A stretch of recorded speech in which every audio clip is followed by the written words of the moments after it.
Hello. Okay, today I watched Strange Relations, episode 6 of season 5. That was a fun one. Bester. That's how I feel about Bester. I was thinking about, while I was watching it, I was thinking about my differing reactions to Byron and Bester. And I was like, well, because I thought it was funny, because I'm just like, I hate Byron, I love Bester. But then it's like, wait, hang on. Bester's a bad guy. I also hate Bester. But I think the distinction is that we're supposed to like Byron, and I don't. While with Bester, you're supposed to dislike him, and I do. So, like, that synergy of me actually reacting in the correct way to the character makes me like him. It makes me happy because, oh my gosh, whenever Bester shows up, there are always so many shenanigans. Well, actually, this is like less shenanigan-y than the usual Bester episode, I feel. But now this was a good one. This was a good one. Oh, Lockley was great in this. Like, I think I definitely like her now. No, she was wonderful. I mean, she's very much like, we need to follow the rules, but, you know, at the same time, she's kind of willing to, you know, to work within that framework to get what she wants, or in this case, to get what Sheridan wants, which is for Bester to not be able to take the rogue telepaths. So that was fun how that also connected in with, like, Franklin getting this getting permission to do all this research. And, oh my goodness, Jakar as Londo's bodyguard. It's beautiful. It was like, I was like, okay, and then Delenn just, like, kept talking, and then I realized, oh, that's where this is going. She is saying that's what, Jakar should do, and then Jakar's like, oh no. And I loved his amusement at all of that, and just, Jakar is, like, the coolest dude now. He's super chill, which I love. Oh, man. But I like how he's just like, no, that's hilarious. Let's do that. That's just funny. But, of course, that also explains why, in those visions we've had of the future, Jakar is even there on Centauri with Londo, so it's kind of interesting. It also just, it's like every time we learn something more about that inevitable conclusion of Londo's life, and Jakar's life, it just gets more depressing. Like, oh god. Why can't we change that future? Why does that have to be the way it is? Oh boy. Oh, and Garibaldi. Garibaldi was fab in this one. Just his... like, I'm gonna go fucking beat up Bester, and... oh, I hope he gets his chance. God, Lockley was hilarious. All of her being like, you know, I don't know what it is about this station, but everybody either is trying to kill each other or beat each other up. You know, and then she's like, oh, I'm gonna go pound some sense into the, you know, and it's just, like, really funny. Oh, and Zach was all over the place, and Corwin was attempting to be a person, and... no, I don't have anything against Corwin. There's just not much there.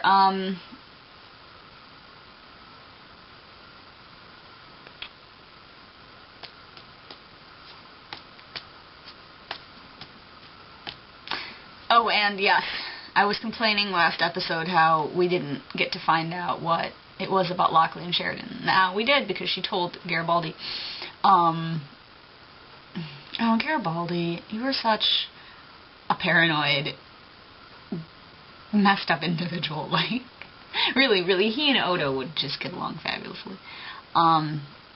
Well, no, they'd mistrust each other, but then I think eventually they'd reach a point where they were like, you know what? But, yeah, okay, so whatever. So it is that she and Sheridan, years and years and years ago, were married for 3 months, which I think is hilarious. So that's kind of wonderful. It's just like, no, seriously. Like, Garibaldi's like, how many wives does he have? She's like, just 3. Oh, Sheridan. But seriously, I just thought that was very funny. Okay, yeah, the two of them. Yeah, I could absolutely, I mean, they're already butting heads over things, and she's butting heads with Garibaldi, and it's fun to see all that conflict, but to still be able to like all of the characters and think that they all have a point, so. Yeah, so I'm enjoying this. You'll note that I'm not really talking about the telepath plot that much. I don't like Byron, but I don't know. There was a bit with, I think it was Lockley and Zach, where they were talking about Byron and saying that he was kind of iffy because he's like this charismatic cult leader, essentially, which, yeah, but then it looks like Lita is kind of joining them at the end, which seemed like a thing that would happen, so I'm not really surprised, but, well, whatever. I mean, because we know from watching, oh, Jesus, the very end of Season 4, that episode where we saw, like, the future, that there's going to be this big conflict coming up fairly soon, so I don't know if that's, like, something that this is sort of building towards with these rogue telepaths, because I can only assume that they were somehow involved. So, who knows?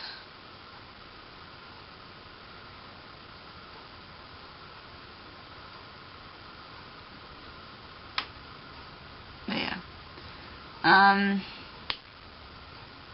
Anyway, that's what I have to say about that. And,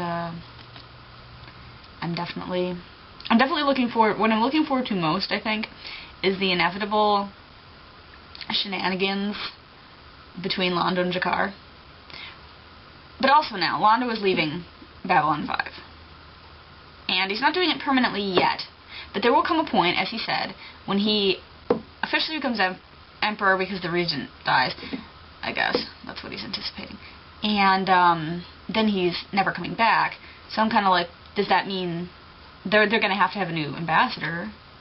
So I kind of hope that Vera will take that job, because I love him and I want him. I wish him success in all things. So yeah, sort of seems appropriate, like a foreshadowing of the fact, which we already know, that eventually Vera becomes Emperor after Londo's death. So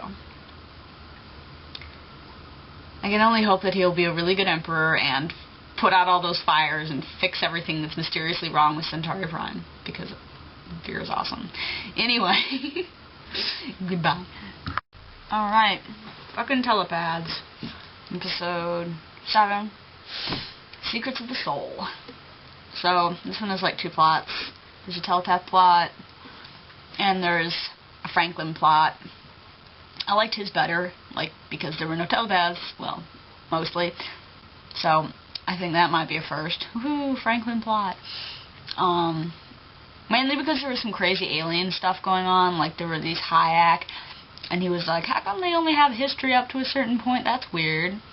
And so then he was poking around in all the records and figured out that they actually had another sentient species on their planet. Or is sapient the right word? I don't know. But then they killed them all off, and now they're fucked because apparently they needed to keep interbreeding with those people to continue to exist. I don't know. But apparently they're dying out unless they do something about this, so that was interesting.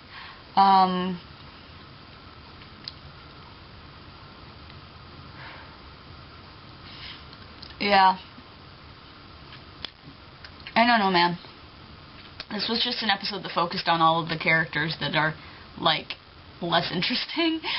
No, I mean, Franklin's alright, but he's just kind of very serious and very like, I'm doing my job and I'm judging you. But fucking telepaths are all over the place in this one. So, like, some more telepaths came to the station, and then they got into some fights with guys in Down Below, and, okay, these telepaths are crazy. Like, also, Byron. Okay, I figured out why I don't like him, or at least one of the myriad reasons, is that he cannot blame the right people for things. Like, first of all, he blames himself for the fact that the other telepaths killed a guy while he was in custody, which is like, no.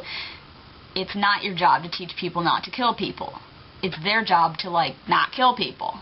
Like, I'm pretty sure parents don't have to teach their kids not to go around fucking murdering people. Alright? Like, maybe a little bit. But there's a difference between teaching somebody to murder people and just sort of saying that's bad and then leaving it. Like, so I'm not blaming Byron for the fact that his followers are a bunch of crazy freaks. I'm blaming them for that. Okay, but then at the end, so, like, he and Lita have crazy telepath sex, which made me uncomfortable on so many levels, but mainly because, like, everybody in the other room could mentally hear them or something, which was just weird. I was like, oh my god. Go back to sleep, crazy crazy telepaths, and all of you maybe need to get a haircut too, or, like, invent braids. But, like, yeah, but, like, so apparently they know this thing about the Vorlons now, that the Vorlons are the ones who created telepaths, which, okay. No, I'm not I'm not saying that's impossible, obviously, but I thought we sort of already knew that. Maybe not, maybe I'm just crazy. But, yeah, so, okay. So then he's like, makes this weird mental leap from the Vorlons. It's the Vorlons' fault. We can read minds. I'm like, ugh, he's wrong on so many levels here. First of all, it's the Vorlons' fault that the telepaths exist. It is not the Vorlons' fault that you're treated like shit. That's the fault of the people who are treating you like shit. But it is also not the fault of the people who treat you like shit that you exist. And they don't actually owe you anything. Like, fuck, like, he's like, oh, the Alliance, gonna ask the Alliance for a planet, and if they don't give us one, I'm gonna fuck them up. I'm like, dude, they didn't do anything to you. Like, yeah, people are prejudiced against telepaths, but that's not actually, you know, it's still not their fault that you exist. They just, you know, treat you badly, but they don't owe you anything for having fucked up your entire life, because it's not their fault you're telepaths. You know what I mean? Get what I'm saying here? I'm saying here that they're misplacing their anger, because it's like, you're pissed at the Vorlons, but the Vorlons are all gone, so you're gonna find somebody else to beat up. Like, it's not anybody else's fault but the Vorlons. Plus, it's kind of weird, because his group is all humans, and we know there are telepaths in these other races, so what? Are they just treated better? Do they just, like, not give a shit? Are they, like, less obnoxiously entitled? Like we've seen Centauri and, Minbari telepaths, and they always seem perfectly willing to, like, help out. So, what? Are they the Psy-Corps equivalent of the alien telepaths?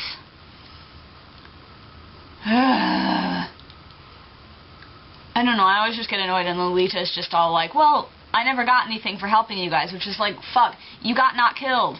You got as much as any of the other characters got as a reward for helping fight the Vorlons and helping fight helping fight the Shadows and the Vorlons, and helping fight martial law. Like, you got the correct government restored. You got not dying horribly. You got to save billions of lives. Like, you don't get a fucking prize for doing the right thing.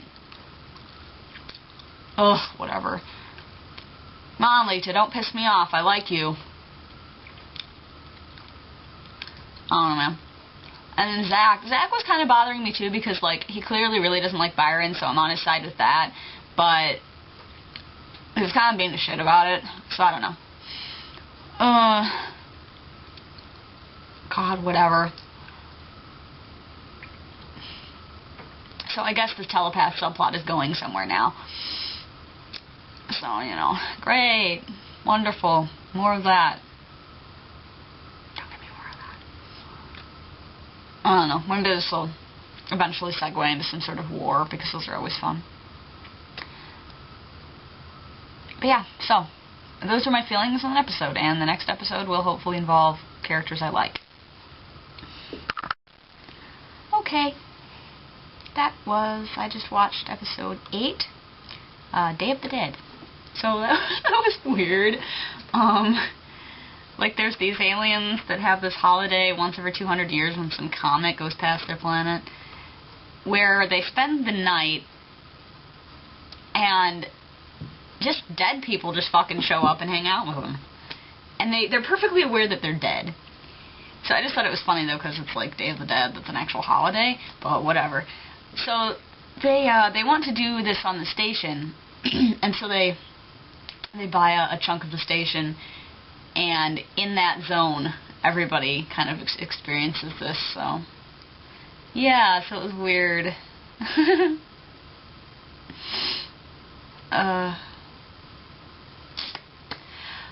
Fuck. Yeah. But, okay, so, yeah, so that was, like, one plot, and the other plot was about these comedians who were on the station, who have been mentioned before. So, now Londo understands human humor better, apparently, I guess, like, I don't know. But, they're, like, I don't... They're those two comedians that you'd recognize. I don't know their names. But maybe not comedians. This is like a magic act. But apparently they're funny. I don't know. There wasn't that much of them. But yeah. Okay. Can we just talk about? Okay, let's talk about the nonsense. Mr. Morden showed up, which is not something which occurred to me as something that might happen. But of course, he can't stay dead forever. He has to come back for a night and fuck with people. And so he shows up in Lanier's quarters. Okay, because Lanier is back on the station. And, you know, for this festival, because he was interested. But, so Morden's just, like, being a dick all over the place, as usual. So he like, shows up and he's holding a newspaper in front of his face, so then, you know, he puts it down, and I'm like, no! Fuck! Get off the station! Go back to the dead, where you belong! So, you know, he's probably going to ruin everything, somehow. Also, we got a message from Kosh, which is interesting. I'm not actually sure how, but he had a message for Sheridan, which Lockley relayed near the end. So it's good, you know, it's good to know that even from beyond the grave, Vorlons can be enigmatic and cryptic as fuck. You know, it's good. And let's see, I thought it was interesting, there's this bit at the beginning where Londo told this guy that if he could meet anybody who was dead, he'd want to meet the first Emperor. But then Adira is the one who shows up. And so that's always just kind of like, oh. And then let's see, Lockley had some, I'm not really sure, friend, I guess, from back in the day when she was young and on drugs. Apparently she has this whole weird backstory. But this friend overdosed, I guess, and on purpose, apparently. So they had this conversation, and she, I guess, got some closure for that. And then Garibaldi's was, like, pretty random. It was that one lady Marine who was in that one episode. I think it was the one with Franklin's dad. I don't really remember. But where she and Garibaldi kind of had a fling, and then she went off and died because they all died. My favorite bit of that was when Lockley figures out how to, like, contact Garibaldi on the scanner thing, and then this woman, Dodger, introduces herself, you know, blah, blah, blah, and she says, killed in action. It's just so weird. It's weird how, like, they're just like, yeah, I'm dead. I remember dying. And but they're just, you know, super chill about it. Also the fact that Garibaldi's, like, immediate reaction was to go for his gun and just be like, nope, I'm just gonna keep shooting this. Pointing this at you, and she's like, oh, look, you got old. So theirs was funny.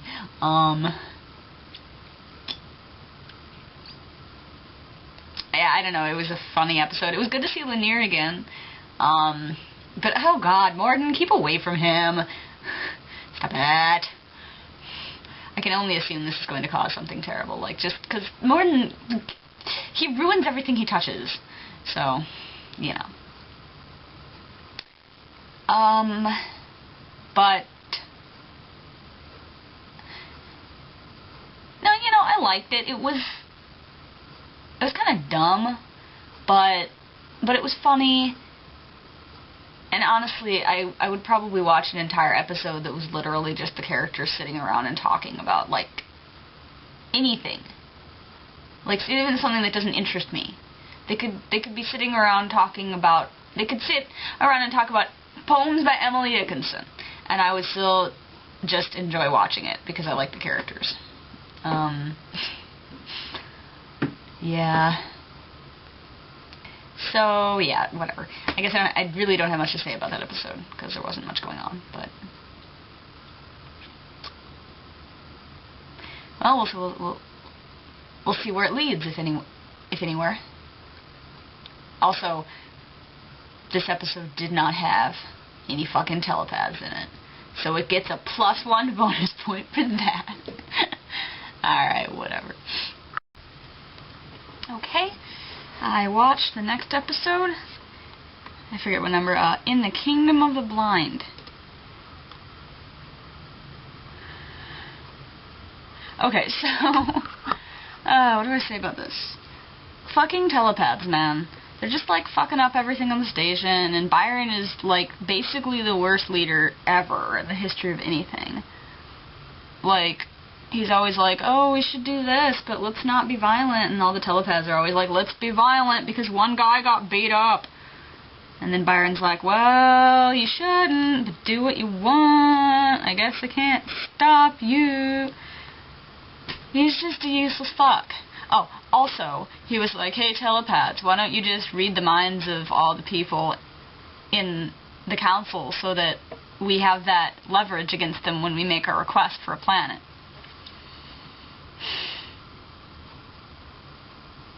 Like, dude, I don't even care how much you guys want a planet. You don't do stuff like that. That's not going to make anyone well-disposed towards you, and since they already aren't well-disposed towards you, like, you need all the help you can get, so maybe stop being terrible.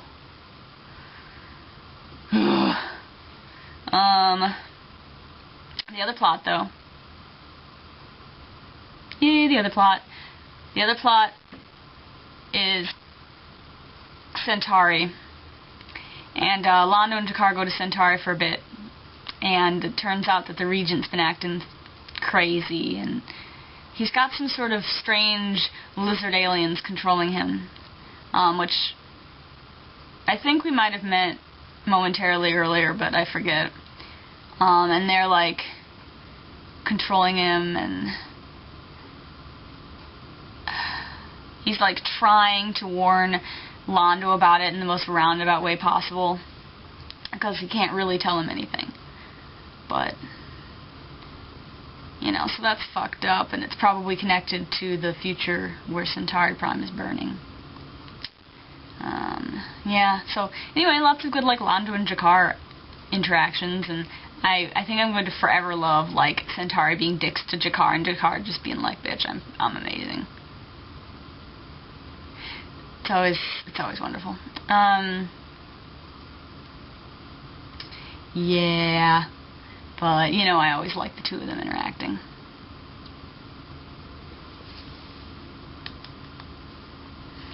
I don't know, though. So the Centauri stuff is, like, interesting setup. The Byron telepath stuff just annoys me. And, like, I wish Lita wouldn't just throw her all in with them, because that annoys me too, because I like her. Sorry, this sweatshirt's really dirty and I don't know why. But yeah, I don't know, I don't have that much to say about these, I guess.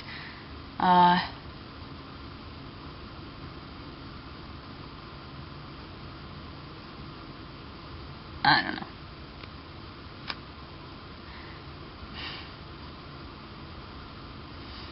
Yeah, nothing really. So I'll cut this off before this becomes just long pauses of me then saying nothing. Until next time. Alright, today I watched A Tragedy of Telepaths, as I think is episode 10? I don't know. 5, 10. 10. I think it's 10. Whatever. Anyway, whatever the hell number it was, I watched it. Predictably, I don't really care about the telepath plot, except where it interconnects with the characters I actually do care about. Bester was in this. Yay! I like Bester. And luckily for once, Garibaldi isn't trying to punch him in the face, although, like, I hope he gets his chance. Because I guess the story is going to continue in the next episode, and so Bester should still be in it, and then maybe Garibaldi can punch him. That'd be great. Lockley. Lots of Lockley, who I like quite a lot now, apparently. No, she's cool. She's definitely cool. There was this moment where she was talking to Zach, and I was like, hey, wow, we've come so far. I just had this moment where I was like, oh, right. They're the captain and the security chief. It's like weird because they're completely different than who it was before, but I don't know. I like Zach. I like Zach a lot. But yeah, so fucking telepaths. Like, I just don't even care, so I'm not even mad. I just don't care. The other plot, though, just kind of like Londo and Jakar farting around on Centauri, and then they find out that Natath is there, and that she's, like, in the dungeon or whatever, and that she's been kept there for, like, 2 years, and nobody even really knew. So, because the only person who could countermand the order to have her there would be the Emperor, and because the Regent is, like, super out of it, they come up with a plan to smuggle her out of there. So that was fun, and yeah. It's always, like, I always just love seeing Londo and Jakar working together and being fairly friendly with one another, and just, like, how occasionally, you know, it's not perfect. Like, Jakar threatens to burn the entire planet at one point, and, you know, they kind of get in each other's faces, but that's always fun. Those two. Yeah. Oh, yeah. Also, there was, I guess, kind of a third plot. So, like, there's been all these attacks recently, and it looks like there's some sort of outside force that's trying to make the different members of the Alliance turn against each other. So, hopefully they figure out who that is soon before anybody attacks each other, and the White Stars, or the White Suns? White Suns? White Stars? Yes, the White Stars can't stop them in time. So, like, there's that. And yes. I don't know. Yeah. I mean, you know, as usual, it was really good, so. What do I even say? So, yeah, that's my hope, is that Bester will get punched in the face, and we can get this telepath plot, like, wrapped up, so that we can go on to care about something else. Like, one of the numerous other things that are happening that are more interesting to me. So, yeah. I hope that happens. So, we'll see.